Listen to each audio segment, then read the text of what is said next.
ఓం వసుదేవసుతం దేవం కంసచాణూరమర్దనం దేవకీ పరమానందం కృష్ణం వందే జగద్గురుం.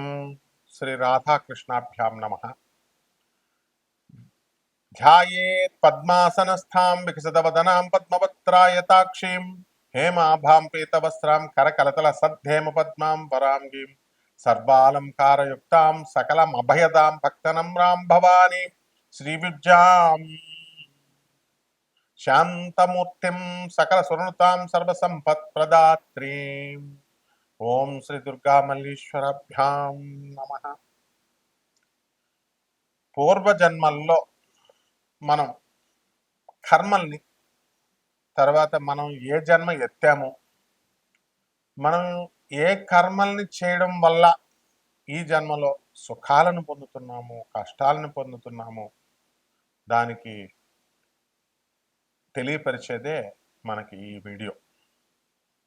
పూర్వజన్మ కృతం పాపం రోగ రూపేణ పీడిత. మనం పూర్వజన్మల్లో చేసుకున్నటువంటి కర్మ పాపాలు మనకి ఈ జన్మలో రోగాల రూపంలో మనల్ని పీడిస్తాయి అని శాస్త్రం చెప్తోంది.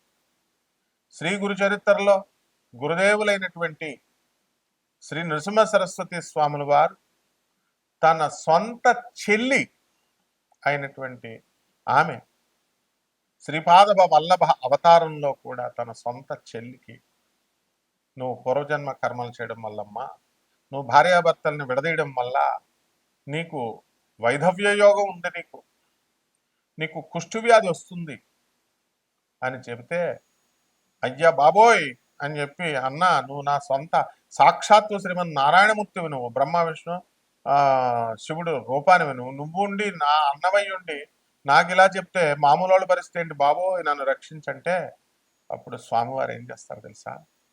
సరే, నువ్వు నా చెల్లిగా పుట్టినందుకు గాను నేను ఈ యవ్వనం అంతా కూడా నువ్వు మామూలుగా ఉంచుతావు.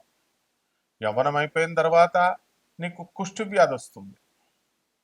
అయితే అన్న దాన్ని కూడా నివారించడం ఎలాగా అంటే, గురువారం నాడు అమావాస్య తిథిలో అష్టతీర్థాలలో స్నానం చేయి భీమా అమరజా నది సంగమం, అంటే గానగాపుర క్షేత్రంలో అని చెప్పారు. అక్కడ పాపనాశ తీర్థం అని మనందరికీ తెలిసిందే. ఆ తీర్థంలో స్నానం చేస్తే ఆయన చెల్లెలకి ఏమైందండి?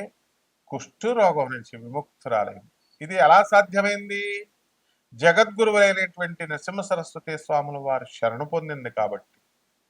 మనం ఎవరు శరణు పొందుతున్నా, జగద్గురువులు చెప్పినటువంటి గురు చరిత్రలో ఉన్నటువంటివన్నీ కూడా మనము చాలా జాగ్రత్తగా చదవాలి, అర్థం చేసుకోవాలి, అది పిక్చరైజేషన్ చేసుకోవాలి అని నరసింహ సరస్వతి స్వామి వారు.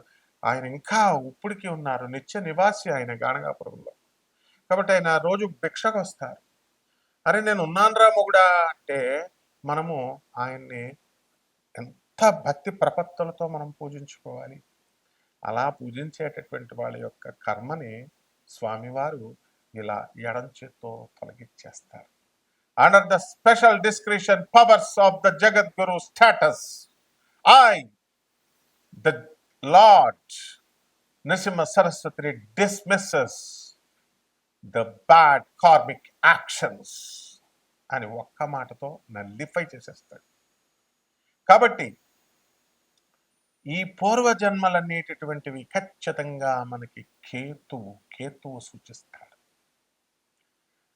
నాకు ఒక క్లయింట్ ఫోన్ చేశాడు, గురువు గారండి నాకు అర్ధాష్టమ కేతు ఉన్నాడు, నాకు ఎప్పుడు కూడా, ఆయన ఫారెన్లో ఉంటున్నాడు, నాకు ఎప్పుడు కూడా పూర్వజన్మలు గుర్తొస్తూ ఉంటాయి. నాకు కేతు టైంలో నేను ఎవరికండి ఈ కూర్మంలో ఉన్నటువంటి ఆశ్రమం కడుతున్నారు కదా ఇస్కాన్ వాళ్ళు, వాళ్ళకి నేను 4 లక్షలు ఇచ్చానండి ఒకసారి ఫోన్ చేసి, మళ్ళీ ఇంకొకసారి అడిగితే 3 లక్షలు ఇచ్చానండి. ఇలా వాళ్ళు ఆయన చెప్పుకుంటూ వచ్చాడు. నాకు 4-3 ఈ నెంబర్సే నా లైఫ్లో వస్తున్నాయండి. అతను చెప్పింది వాస్తవం. ప్రతి మనిషి జీవితంలో కూడా కొన్ని నెంబర్లు మన జీవితంలో వస్తూ ఉంటాయి. అతని అబ్జర్వేషన్ కరెక్ట్. 4-3 కేతు. అలాగే ఇంకొక అతను పాన్ కార్డ్ నెంబర్ తీసుకున్నా, ఆధార్ కార్డ్ నెంబర్ కౌంట్ చేసిన, బండి నెంబర్ కౌంట్ చేసిన, ఇలా అంతా కూడా ఒకటే నెంబర్ వస్తుందండి, అది కేతు అండి అని ఇలా చాలామంది ఉంటూ ఉంటారు. కాబట్టి మన కేతువు ఏ ఏ స్థానాలలో ఉంటాడు అనేటటువంటిది అది టెక్నికల్ పార్ట్, అది పండితులకు అవసరం. సామాన్య మనిషికి కావాల్సింది ఏంటంటే ఆయా స్థానాలను బట్టి కేతువు మన పూర్వ జన్మల్ని మనకి ఆయన తెలియజేస్తాడు అనేటటువంటిది స్పష్టంగా అర్థమవుతూ ఉంటుంది. జగద్గురువులైనటువంటి ప్రభాతరంజన్ సర్కార్ ఆనందమూర్తుల వారు తన దగ్గరకు వచ్చినటువంటి భక్తులకి పర్సనల్ కాంటాక్ట్ ఇచ్చేవారు. అంటే ఇప్పుడు ఉన్న స్వామీజీలు ఇస్తున్నట్టుగా కాదు. వాళ్ళు మేము నీకు పూర్వజన్మ గుర్తు చేస్తాం అట్లా కాదు నాయన. ఆయన రామకృష్ణ పరమహంసల వారి గురువైనటువంటి తోతాపురికే మోక్షాన్ని ఇచ్చారు. సిబిఐనే ఒంటి చేత్తో ఛాలెంజ్ చేసి తన్ని ఎంత ఇబ్బంది పెట్టినా సరే, విషమిచ్చినా సరే సిబిఐని, ఆ విషాన్ని ఇక్కడ ఆపేశాడు ఆయన. దాన్నే నీలకంఠ దివసగా ఆనంద మార్గ ఆశ్రమం ఇప్పటికీ జరుపుకుంటుంది. ఆనాడు శివుడు నీలకంఠం అంటే విషాన్ని కంఠం దగ్గర ఆపేశాడు. అదే పునరావృతం చేసినటువంటి శివావతారమే. అటువంటి జగద్గురువులు నీతూ అంబానీకి, ముఖేష్ అంబానీకి, సుశీల్ గోయంకాకి, సీమా గోయంకాకి, కుమార్ మంగళం బిర్లాకి, ఇలా తన దగ్గరకు వచ్చినటువంటి ప్రతి ఒక్కరికి, doctor Ravi Batra South Methodist University professor, ఎకనామిక్స్లో నోబెల్ ప్రైజ్ విన్నర్ 1993 అని కొడితే వచ్చేస్తుంది. అతను వికీపీడియా చూడండి, పిఆర్ సర్కార్ వల్లే నాకు నోబెల్ ప్రైజ్ వచ్చిందంటారు. మరి అటువంటి స్థాయి గురువు గారు ఇచ్చారు పర్సనల్ కాంటాక్ట్.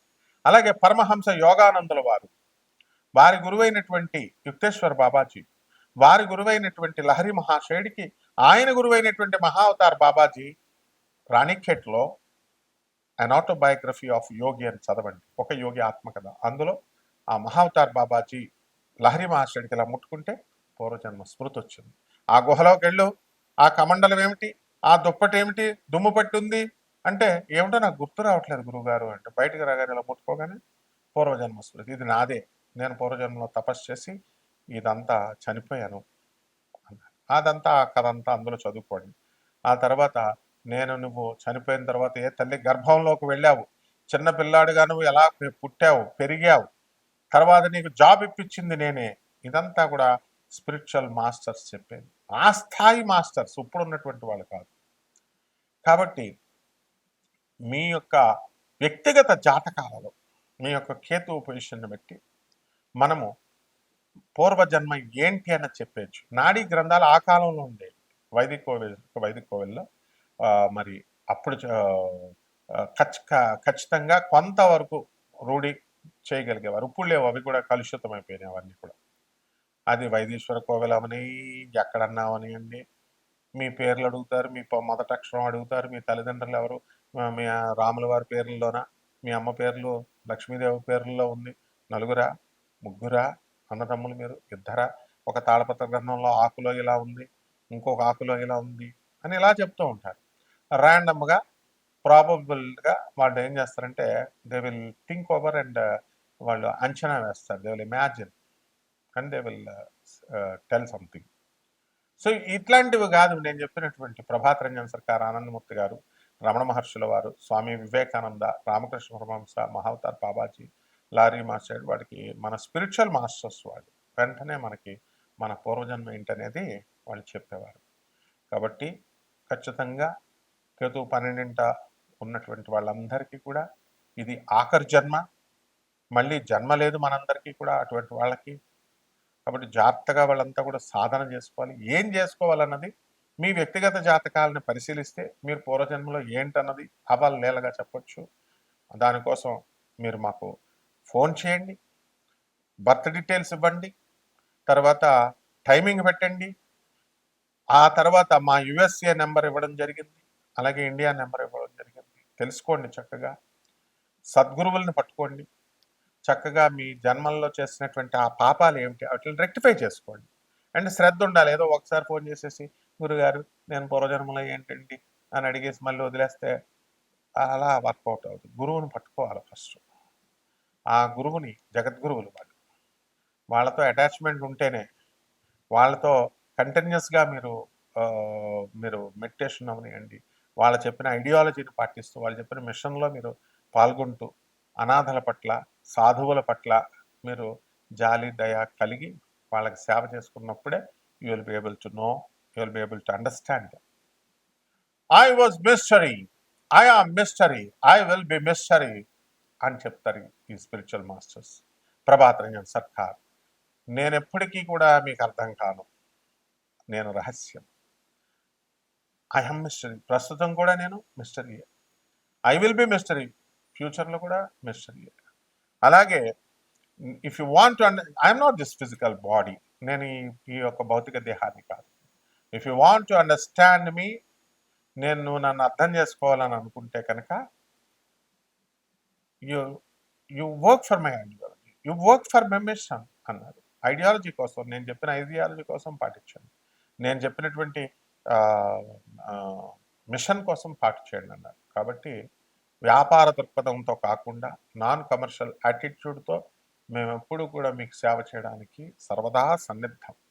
కాబట్టి ఇక్కడ నాకు కావాల్సింది శ్రద్ధ, తర్వాత ఇంట్రెస్ట్ ఉండాలి, అండ్ పేషెన్స్ కూడా ఉండాలి. కాబట్టి ఈ 12 రాశుల వారికి ఒక స్కెలిటన్ ఐడియాగా మనకి పూర్వజన్మల కాన్సెప్ట్ మీద ఎవరు ఏమై ఉంటారు, వాటి ప్రభావం ఎలా ఉంటుంది అనేది ఒక్కొక్క రాశిని బట్టి చూద్దాం. మిథున రాశి.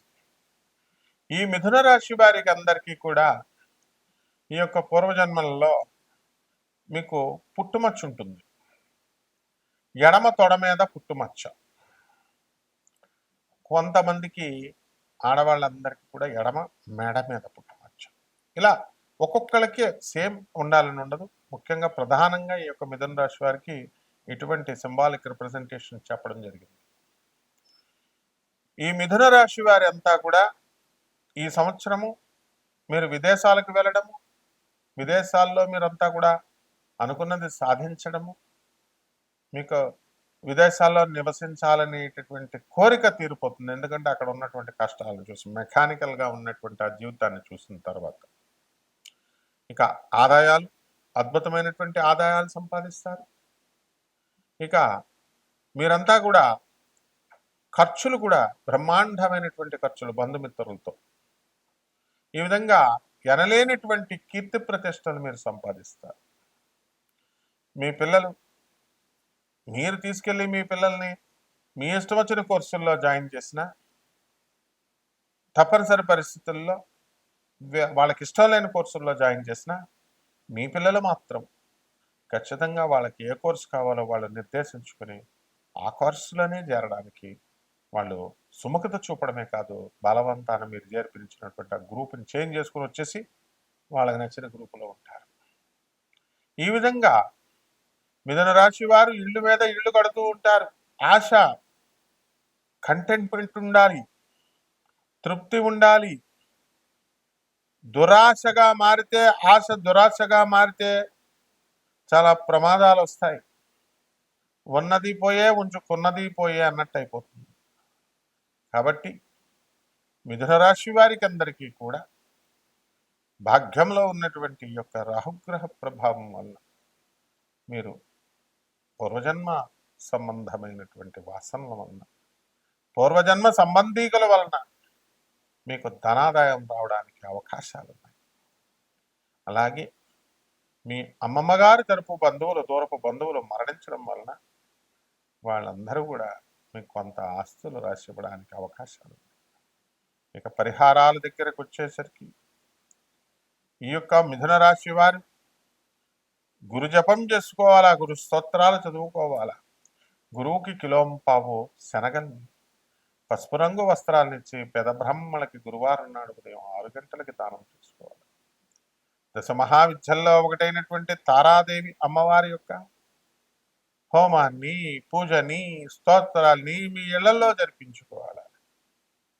ఏమండి మా ఇంట్లో మేము జరిపించుకోమండి, మేము గుళ్ళల్లో జరిపించుకుంటామంటే ఫలితమా గుడికి వెళ్ళిపోతుంది. మీరు ఎక్కడుండి ఉంటున్నారండి? నివాసము ఇంట్లో ఉంటున్నారు, తింటున్నారు, గ్రహాలు అక్కడే ఉంటాయి. కాబట్టి సాధనైనా ఏదైనా సరే మీ ఇంట్లో చేసుకోవాలి. ఏమండి మేము గుళ్ళకి వెళ్ళిపోతామండి అనుకుంటే సగం ఫలితం, దూరపు ఊర్లు వెళ్ళిపోతామండి అనుకుంటే ఫలితం లోక కళ్యాణార్థమై అవంతా కూడా మారిపోతూ ఉంటుంది. కాబట్టి ఈ రకంగా చేసుకోండి చక్కగా. మిథున రాశి వారి గురుబలం పెరుగుతుంది మీకు బ్రహ్మాండంగా. ఇంకా మరిన్ని రహస్యాలు చెబుతాం మేము. తప్పకుండా ఫాలో అవుతూ ఉండండి వీడియోస్ని. శుభమస్తు.